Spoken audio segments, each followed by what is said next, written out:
In a small African village, where the sun burned hot and traditions were harder than stone, not every child was welcomed the same way. When a boy was born, drums were beaten. When a girl was born, silence followed. People believed sons carried names, land, and pride. Daughters, they said, carried only burden. In this village lived a father with many daughters and no son. Every laugh behind his back cut him deeply. Every whisper fed his shame. Slowly, pride poisoned his heart.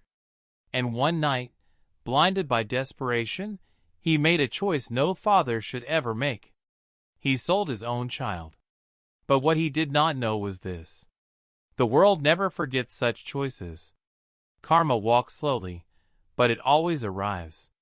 This is a story of pain, of silence, of a child counted as nothing, and a justice that waited patiently in the dark. In the heart of the land, where the earth was red and the sun ruled the sky, there stood a village shaped by old words and older beliefs. Every morning, the village woke to the sound of roosters, grinding stones, and women singing softly as they walked to the river. Life moved slowly there, like a story told by firelight. But beneath the songs and smiles, there was a truth everyone knew and few dared to challenge. In this village, sons were blessings. Daughters were silence. When a woman gave birth, the first question was never, "Is the child healthy?" It was always, "Is it a boy?" If the answer was yes, ululations filled the air. Drums were beaten. Elders came with blessings. The father stood taller, his chest wide with pride. He was seen. He was respected. But if the answer was no, if the baby was a girl, the room grew quiet. Some women would turn their faces away. Some men would sigh. Some elders would mutter, "Maybe next time." The baby would cry, unaware that her worth had already been measured and found lacking. Girls grew up learning this truth early. They fetched water before sunrise. They cooked, cleaned, and cared for younger children. Their hands hardened before their voices did. Their dreams were folded away like old clothes, kept out of sight. "Girls do not speak too much," mothers would whisper. "Girls do not look men in the eye. Girls must endure." In one small house at the edge of the village lived a man, his wife, and their daughters. Many daughters. Too many, by village standards. Each time his wife gave birth, the same ritual followed. A long night. A newborn's cry. And then, disappointment. By the seventh daughter, the father stopped smiling altogether. He walked through the village with his head down, but his heart burned. At the meeting place, men sat together under the old tree, laughing and boasting. "My son will inherit my land," one would say. "My boy already works beside me," another would add. The father listened in silence. No one asked him about his children anymore. They already knew. The whispers followed him like dust. 7 daughters. No son. A man without roots. At home, his wife tried to protect their children from the weight of his bitterness. She loved her daughters fiercely, quietly. At night, she gathered them close and told them stories. "Long ago," she would say, "girls were queens. They carried wisdom. They carried life." The girls listened with wide eyes, holding on to those words like treasures. For a moment, hope lived in that small room. But daylight was cruel. One afternoon, the youngest daughter asked her father, "Papa, do you love us?" The question struck him like a blade. He turned away, his voice sharp. "Go help your mother." The child did not understand, but her heart felt it. In the village, a girl's future was already decided. She would be married off early. Her value measured in cows, goats, or coins. Some fathers waited. Some did not. And the village did not judge them. It only nodded. As the seasons changed, hunger crept closer. The harvest was poor. The father's shame grew heavier. Each laugh he heard felt like mockery. Each. Their hands hardened before their voices did. Their dreams were folded away like old clothes, kept out of sight. "Girls do not speak too much," mothers would whisper. "Girls do not look men in the eye. Girls must endure." In one small house at the edge of the village lived a man, his wife, and their daughters. Many daughters. Too many, by village standards. Each time his wife gave birth, the same ritual followed. A long night. A newborn's cry. And then, disappointment. By the seventh daughter, the father stopped smiling altogether. He walked through the village with his head down, but his heart burned. At the meeting place, men sat together under the old tree, laughing and boasting. "My son will inherit my land," one would say. "My boy already works beside me," another would add. The father listened in silence. No one asked him about his children anymore. They already knew. The whispers followed him like dust. 7 daughters. No son. A man without roots. At home, his wife tried to protect their children from the weight of his bitterness. She loved her daughters fiercely, quietly. At night, she gathered them close and told them stories. "Long ago," she would say, "girls were queens. They carried wisdom. They carried life." The girls listened with wide eyes, holding on to those words like treasures.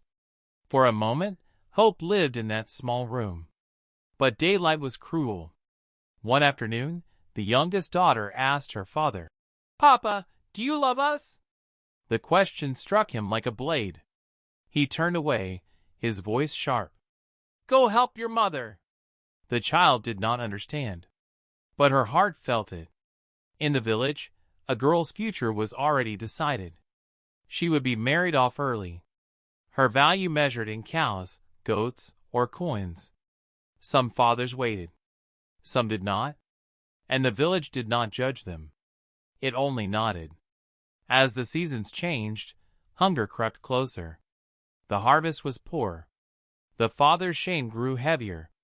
Each laugh he heard felt like mockery. Each laugh he heard felt like mockery. Each night, he lay awake, staring into darkness, listening to the soft breathing of his daughters. In that darkness, pride whispered to him. Pride is dangerous when it feels cornered. He began to believe that his daughters were the reason for his suffering. That if they were gone, his shame would leave with them. That the world had cheated him, and he deserved compensation. His wife sensed the change. She saw it in his eyes, heard it in his silence. "Whatever troubles you," she said one night, "do not let it touch our children." He said nothing. Outside, the village slept. Inside, a decision was slowly taking shape, quiet, heavy, and irreversible. And somewhere beyond the dusty road, fate was already moving closer. Because in a place where daughters were counted as nothing, one child's life was about to be weighed and sold. The night was coming. Morning came softly to the village, but inside the small house, heaviness lived in the air. The father woke before the sun, not because he was eager for the day, but because sleep had become his enemy. At night, his thoughts crowded him. In the day, the world reminded him of what he did not have. He stepped outside and washed his face. The water was cold, but it did not cool the fire inside his chest. As he walked through the village, people greeted him politely, yet their eyes said more than their mouths ever would. Some greetings were too quick. Some smiles were forced. Some people did not greet him at all. Under the old tree where men gathered, laughter rose like smoke. "My son chased a goat all by himself today," one man said proudly. Another replied, "Mine already knows how to count money." The father stood there, hands behind his back, nodding as if he belonged. No one asked him anything. Silence wrapped around him like shame. Someone whispered, not quietly enough, "Still no son?" The words pierced him. He turned and walked away, his steps heavy, his pride wounded. Every footstep felt like a reminder that in this village, a man without a son was half a man. At home, his wife watched him from the doorway. She had learned to read his silence the way farmers read the sky. Today, it was dark. She had been awake since dawn. She swept the compound, cooked porridge, and braided the girl's hair. Her hands were rough from years of work, but they moved gently, always gently. "Eat," she said softly, as she placed the bowl in front of him. He stared at it for a moment, then pushed it away. "I am not hungry." She hesitated, then spoke carefully. "You must eat to keep your strength." He laughed bitterly. "Strength? What strength do I have? I walk this village like a joke." She lowered her eyes. "People talk today. Tomorrow, they will talk about something else." He stood up suddenly. "You don't understand," he snapped. "They laugh because of this house. Because of you." The words hung in the air like smoke. She felt them strike her chest, but she did not raise her voice. "I did not choose this," she said quietly. "Children come as God gives them." "God!" he shouted. "If God cared, he would have given me a son." The daughters froze where they sat. One dropped her spoon. Another held her breath. They had heard this tone before. It always ended in silence. The mother gestured for them to leave. They obeyed quickly, slipping outside like frightened birds. When they were gone, she spoke again, her voice trembling but firm. "These are still your children. They love you."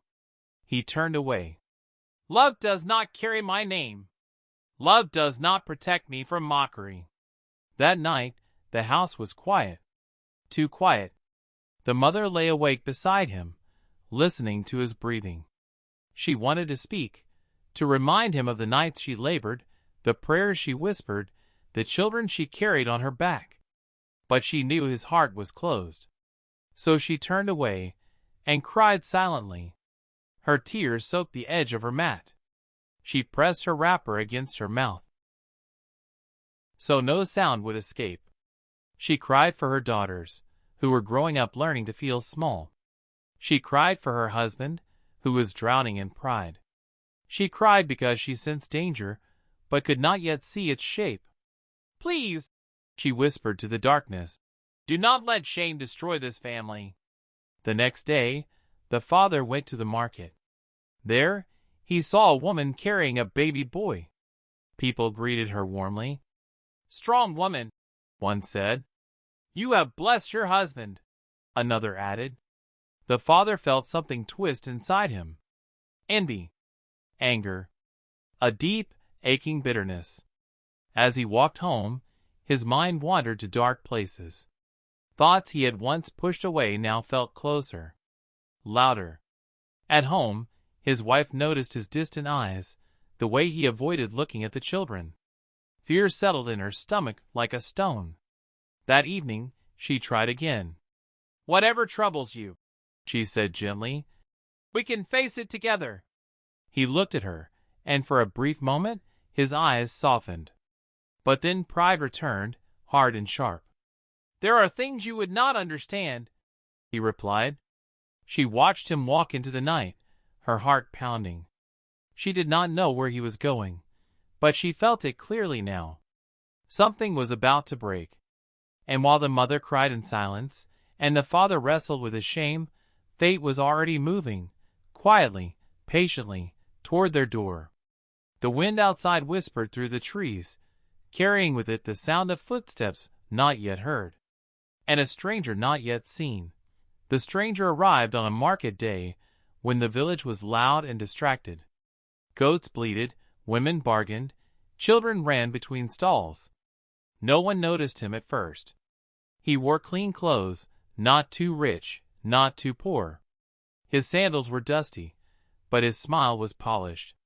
He watched. That was the first thing about him. He watched before he spoke. He noticed which men stood tall and which men stood quiet. He noticed whose eyes carried pride, and whose carried hunger. And when his eyes rested on the father, they stayed there a little longer. The father was sitting alone, carving a small piece of wood, not because he enjoyed it, but because it kept his hands busy.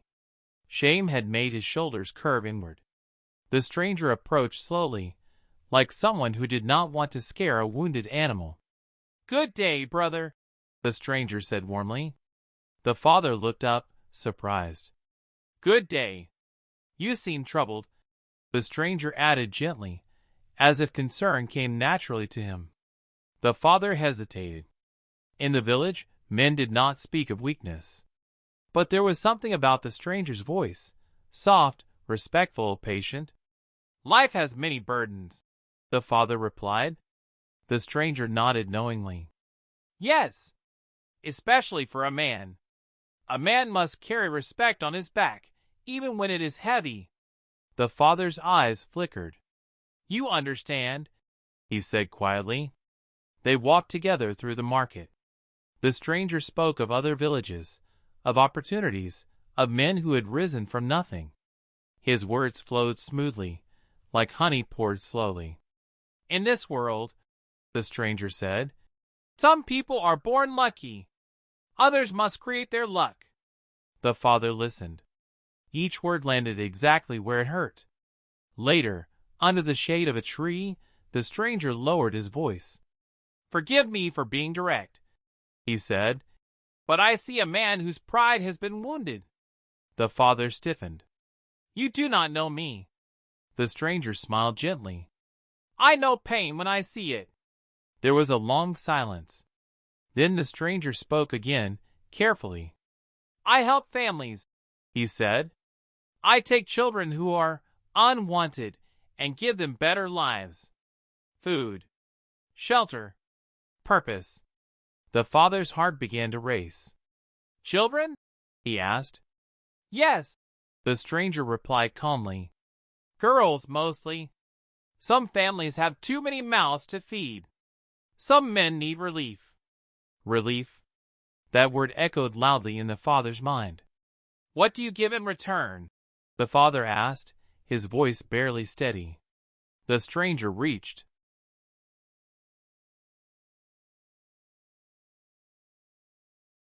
into his bag and let a small pouch fall into his palm. When he opened it, gold glinted in the sunlight. "Enough to change a man's life," he said softly. The father swallowed hard. That night, the father did not eat. He did not speak. His wife watched him closely as he paced outside. "You are restless," she said. "What troubles you?" "Nothing," he replied quickly. But inside him, the stranger's words danced like fire. Better life. Relief. Respect. Later, as everyone slept, the father sat alone. He counted his daughters breathing from the other room. 1, 2, 3. His heart tightened. In the morning, the stranger returned. "I will not force you," he said kindly. "I only offer a way out." The father's voice shook. "Which child?" The stranger did not answer immediately. He looked toward the house, toward the sleeping children. "The youngest adapt quickly," he said at last. "They cry less."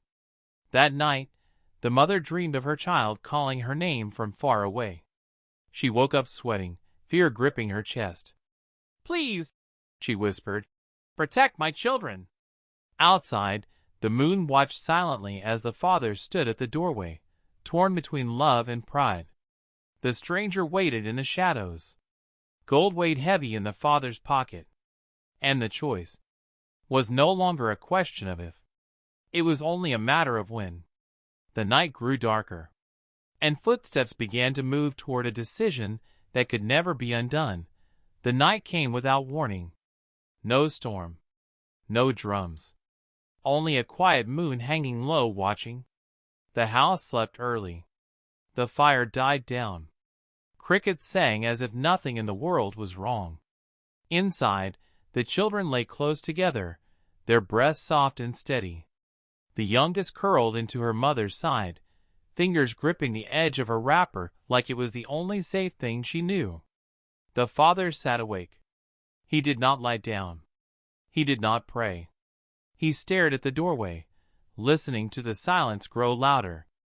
In his pocket, the gold felt heavy, like a stone pulling him downward. Each coin seemed to whisper his name. Outside, a shadow moved. 3 soft knocks touched the door. Not loud, not urgent, patient. The father's heart jumped. This was the moment. He stood slowly, as if his legs no longer belonged to him. He opened the door just enough to see the stranger's face, calm and unreadable. "Are you ready?" the stranger asked quietly. The father did not answer. He stepped outside and closed the door behind him. The stranger looked past him, toward the sleeping house. "Which one?" he asked, as if asking about a goat at the market. The father's throat tightened. His mouth opened, but no sound came out. "The youngest," the stranger said gently. "It is easier." Easier. The word burned. They waited until the moon slid behind a cloud. Then the father slipped back inside. His wife shifted in her sleep. He froze, holding his breath. She murmured his name once, then turned away. His hand shook as he lifted the child. She was warm, light, trusting. As he carried her outside, she stirred. "Mama?" she whispered, half asleep. The word struck him like a spear. He paused. For one breath, too. Then pride hardened his heart. "Hush," he whispered, not unkindly. "Sleep." The stranger wrapped the child in cloth and took her from his arms. The exchange was quick. Too quick. Gold passed hands. A child passed hands. Just like a goat. From inside the house, the mother woke suddenly. Her heart raced for no reason she could explain. She reached for her child and touched empty space. Her breath caught. She sat up, scanning the darkness. "My child," she whispered. No answer. She stood, panic rising, and rushed outside. But the night had already swallowed them. "Where is my baby?" she screamed. The father stood frozen, gold clenched in his fist, unable to meet her eyes. "What have you done?" she cried, shaking him. "What have you done?" Her screams tore through the village. Doors opened. Lanterns flickered. Neighbors gathered, confusion on their faces. "She was here," the mother cried, pulling at her hair. "She was here." The father said nothing. Silence answered for him. The mother fell to the ground, wailing. Her cries carried pain older than words. She beat the dust with her hands. "You sold my child," she sobbed. "You sold our blood." The villagers looked at the father now, not with pity but horror. The gold slipped from his hand and fell into the dirt. Too late. Far away, the child awoke fully. She cried, reaching out into the dark. The stranger's grip was firm. "Quiet," he said coldly. "You are someone else's now." The moon returned from behind the cloud and saw everything. The village would never forget that night, and neither would the child. Because once a child is sold, the world must answer, and it always does. The road ahead was long, and the suffering was only beginning. The journey ended before the child's fear did. When the sun rose, she was no longer near her mother's voice, her sister's warmth, or the smell of her old home. She stood before a large house with tall walls, walls that did not protect, but trapped. The stranger pushed the gate open. "This is your new home," he said. The child looked up, her eyes wide and tired. "Where is my mama?" she asked softly. He did not answer. Inside the house, everything felt cold. The floor was hard. The rooms were big but empty of laughter. People moved quickly, their faces sharp, their voices louder than needed. A woman grabbed the child's arm. "Stand straight," she snapped. Another voice added, "From today, you work." The child did not understand. She had worked before, but this felt different. This was not family work. This was ownership. The days that followed were heavy. She woke before the sun. She slept after everyone else. She washed clothes until her fingers bled. She carried water until her legs shook. When she moved too slowly, she was shouted at. When she made mistakes, she was punished. "Why are you lazy?" they would say. "I am tired," she whispered once. A slap answered her. At night, she curled into herself on the cold floor. She cried quietly, biting her lip so no one would hear. She spoke to the darkness. "Mama, where are you?" No answer came. She remembered her mother's stories, her sisters' faces, the warmth of being held. Those memories became her food when hunger twisted her stomach. One day, as she scrubbed the floor, an old woman watched her from the corner. The woman's back was bent, her hair white like ash. But her eyes were kind. "Child," the woman said gently, "what is your name?" The girl hesitated. I don't know if I still have one." The old woman's heart broke. She touched the child's head softly. "Listen to me," she whispered. "This place is cruel, but cruelty does not last forever." The girl looked up, confused. "Will my mama find me?" The old woman nodded slowly. "Maybe not with feet, but with prayer." From that day, the old woman shared small kindnesses, a piece of bread, a quiet word, a moment of rest. They were small things, but they kept the child alive inside. Still, the house was a hell. Loud, cold, unforgiving. But inside the child, a small light refused to die. She whispered her name at night, so she would not forget it. She whispered hope so fear would not win. And far away, her mother still cried. And her father still held gold that burned his hands. The child did not know it yet. But the world had already begun to turn. Because no house built on cruelty stands forever. And dawn was slowly finding its way toward her. In that hard house, where voices were sharp and hearts were colder than stone, the child learned one truth very quickly. Kindness was rare. It did not live in loud words or strong hands. It hid quietly, like a small bird afraid to sing. Each morning, she rose before the sun. Each night, she slept after the moon was high. Her body ached, but her heart ached more. One afternoon, as she carried a heavy pot of water, her legs trembled. The pot slipped. Water spilled across the ground. Silence fell. Then anger exploded. "Useless child!" a woman shouted. "Do you think water grows from the earth?" The child dropped to her knees. "I am sorry," she whispered. "I will clean it." A hand rose, ready to strike. "Enough." The voice was calm, old, firm. Everyone turned. It was the old man who lived at the back of the compound. People rarely noticed him. He spoke little. He walked slowly. Many thought he was weak, but his eyes were strong. "She is tired," he said. "Even a donkey rests." The raised hand lowered. That night, as the child sat alone behind the kitchen, the old man approached quietly. He placed a small bowl in front of her. "Eat," he said. She stared at the food, unsure if it was real. "For me?" He nodded. "For you." Tears filled her eyes. She ate slowly, like someone afraid the kindness might disappear if she moved too fast. "Where do you come from?" he asked. She swallowed. "From my mother." The old man understood everything in that answer.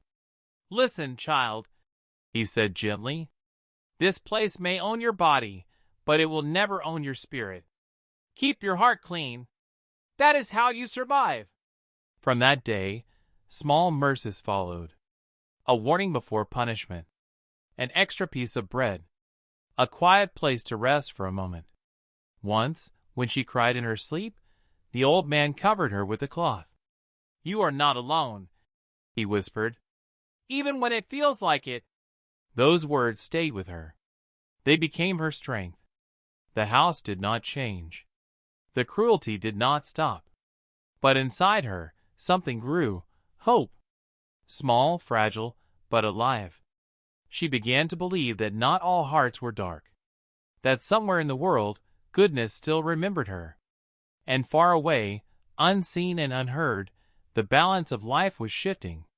Because kindness, no matter how small, has a way of waking justice. And justice was slowly.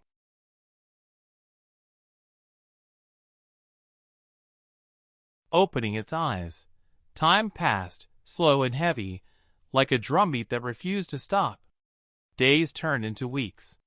Weeks bent into months. The child grew quieter. Stronger inside, weaker outside. Her eyes learned to watch everything. Her ears learned to listen without being seen. But the old man was watching too. One evening, rain fell without warning. Heavy. Angry. The compound lights flickered. People rushed inside. The old man did not. He stood in the rain, looking at the house, like a hunter who had finally found the animal he had been tracking. That night, voices rose in the main room. Laughter. Boasting. Pride. The girl is obedient now, the master said proudly. She has learned her place. The old man's face did not change, but his hands clenched. The next morning, something strange happened. A black vehicle stopped outside the compound. Clean. Expensive. Quiet. People gathered. Whispers flew like birds. Who is that? Why are they here? Did something happen? Two men stepped out. Their clothes were simple, but their posture was heavy with authority. They did not smile. They asked one question. Where is the old man who lives at the back? Everyone froze. The master laughed nervously. That useless old man? Why? The men did not answer. They walked straight past him. They found the old man sitting calmly, as if he had been waiting. One of the men bowed slightly. Sir, he said, we are ready. Sir! The word fell like thunder. The child watched from behind the wall, her heart beating fast. The old man stood. Slowly, strongly, he removed his worn cap, straightened his back, and suddenly, he did not look old anymore. He walked to the center of the compound and turned to face everyone. My name, he said, his voice steady, is not what you think. Silence. I was sent here to observe, he continued, to see with my own eyes what people hide behind closed doors. The master stepped back. Observe what? The old man's eyes found the child. Human cruelty, he said, and human sin. Gasps filled the air. I work with the law, the old man said, with those who protect children, with those who punish men who sell flesh and call it tradition. The master's face drained of color. This house, the old man said calmly, has been reported many times. Missing girls, broken children, silence bought with fear. He turned slowly. And now, I have proof. The child felt her knees shake. The old man walked toward her. Child, he said gently, do you remember what I told you? She nodded, tears falling. That this place will never own your spirit. He turned back to the crowd. Today, he said, it will not own her body either. The men stepped forward. Hands reached for documents. For cuffs. The master shouted, This is a lie! She belongs to me. The old man's voice hardened like iron. No child belongs to any man. The sky thundered. And in that moment, everyone understood. The quiet old man was never powerless. And the house of pride had just met its judgment. The child felt it deep inside her chest. Something had shifted. Something final had begun. And karma had finally stepped into the light. The compound that once echoed with orders and insults now breathed fear. People stood frozen, mouths open, eyes wide. The master who once walked tall now trembled like a leaf in harmattan wind. "No, no, this cannot be," he whispered. "This is my house." The old man looked at him, calm as a river that has already decided where it will flow. "You built this house on tears," he said. "Tears do not hold walls forever." The men from the black vehicle stepped forward. Their boots touched the ground with finality. One spoke gently, but his words were sharp. "We have names. We have dates. We have witnesses." The master laughed suddenly. Loud. Broken. "Witnesses," he shouted. "These children know nothing. Fear has sealed their mouths." The old man turned slowly. He raised his hand. "Child," he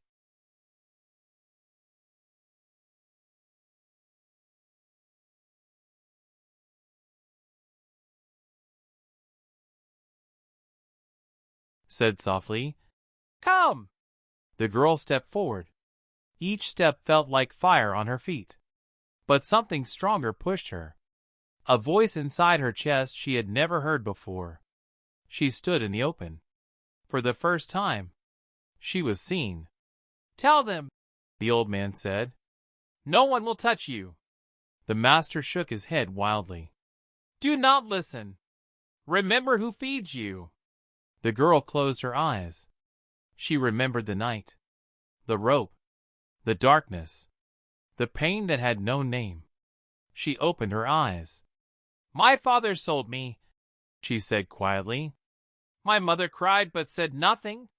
This man bought me." Her voice shook, but it did not break. "He beat me when I cried. He locked me when I refused. He said I was nothing." Silence fell like a grave. One by one, other children stepped forward. Bruised stories. Broken years. The pride drained from the master's face. His knees buckled. "This is tradition," he screamed. "Our fathers did it." The old man's voice rose, strong and clear. "Tradition that eats children is not tradition," he said. "It is a crime wearing old clothes." The rain returned, soft this time, as if the sky itself was listening. The cuffs clicked shut. The master fell to the ground, crying now, begging, "Please, I am a big man. I am respected." The old man looked down at him. "You were respected because people were afraid," he said. "Fear is a weak throne." As they led the master away, villagers gathered. Some covered their faces. Some whispered prayers. Some watched in shame. The girl stood still. Her heart pounded. Her hand shook. The old man came beside her. "It is not over," he said gently. "But the door has opened." She looked up at him. "Will they hurt him?" she asked. The old man shook his head. "The law will speak," he said. "And the law has a long memory." The black vehicle drove away, carrying pride in chains. The compound felt smaller now, quieter. But something invisible had changed. The girl felt it in the air, in her breath,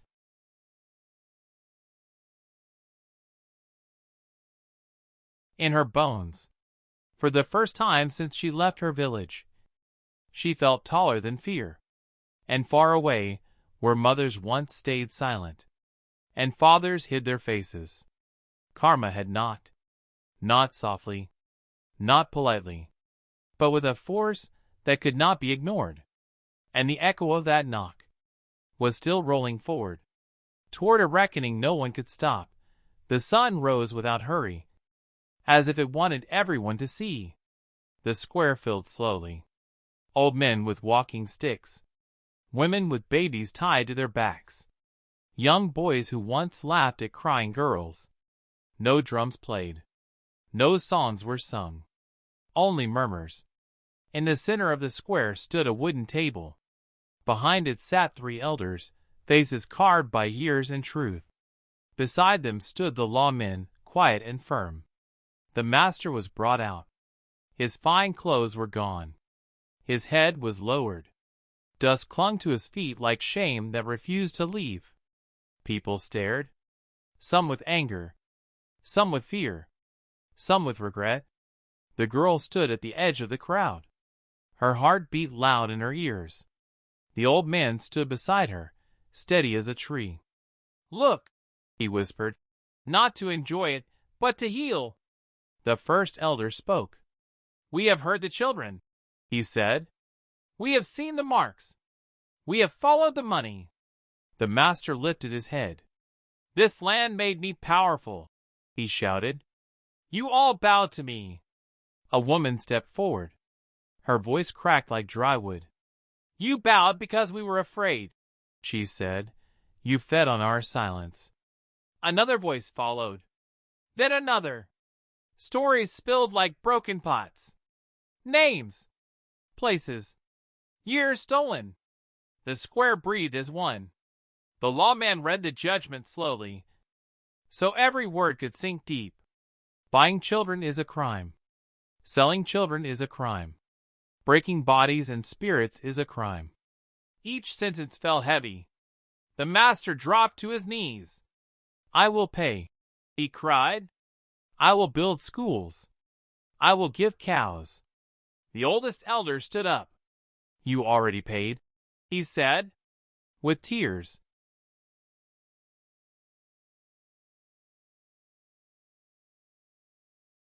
With blood. With stolen childhoods. The verdict was spoken. Prison. Seized land. Restitution for the children. A gasp moved through the crowd like wind. The master screamed once. Then his voice died. As he was led away, his eyes met the girl's. She felt fear rise, then fall. She did not look away. For the first time, he looked small. The elders turned to the crowd. "Let this be known," one said. "Power that feeds on the weak will choke." Women cried openly now, not from pain, from release. The girl felt hands on her shoulders, gentle, protective. A woman knelt in front of her.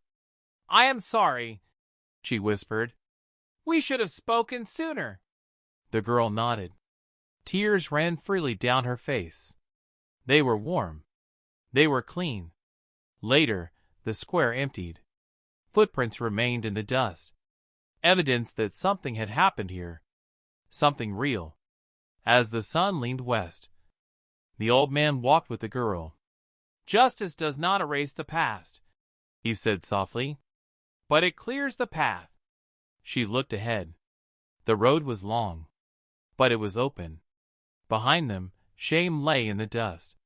Exposed, powerless, unable to rise again. Ahead of them waited something new. Not loud, not perfect, but alive. And as evening shadows stretched, hope walked quietly beside her, ready to show its face at last. Morning came gently, not the kind that shocks the eyes, but the kind that touches the skin like a promise. The girl woke up on a clean mat. Sunlight slipped through the window and rested on her face. For a moment, fear rushed into her chest, the old fear that never asked permission. Then she listened. No shouting, no chains, no locked doors, only birds. She sat up slowly. Her hands trembled, not from pain this time, but from disbelief. A woman entered the room. Her hair was gray, her eyes kind. "Good morning, child," she said. "You are safe here." Safe. The word felt strange, heavy, Beautiful. Days passed. Then weeks. The girl learned new rhythms. Washing her own clothes.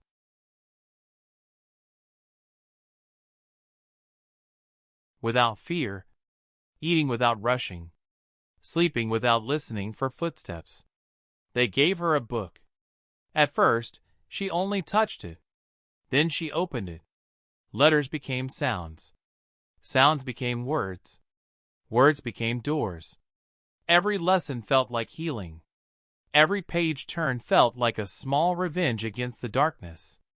One evening, she sat under a tree with the old man. "You speak less now," he said gently. She nodded. "I am learning to listen to myself," she replied. He smiled.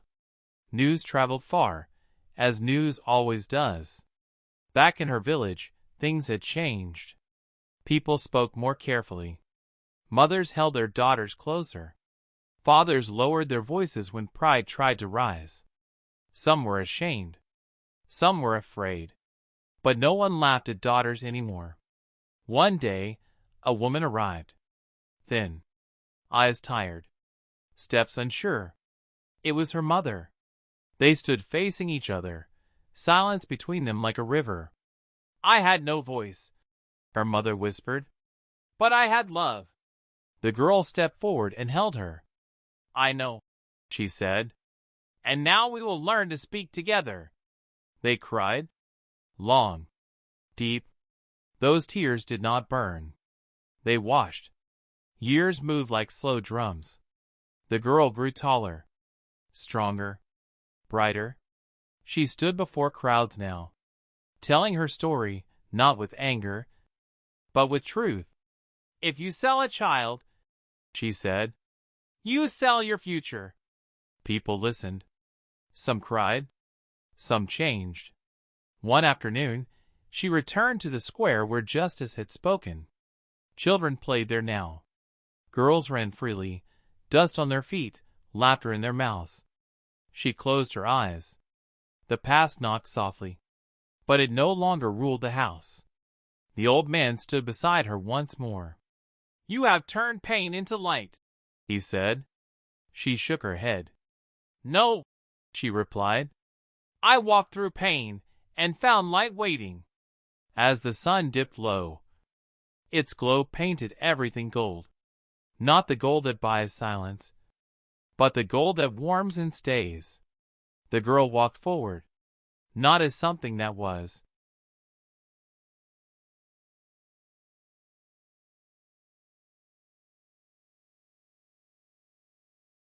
sold, but as someone who rose. From tears to truth, from pain to purpose.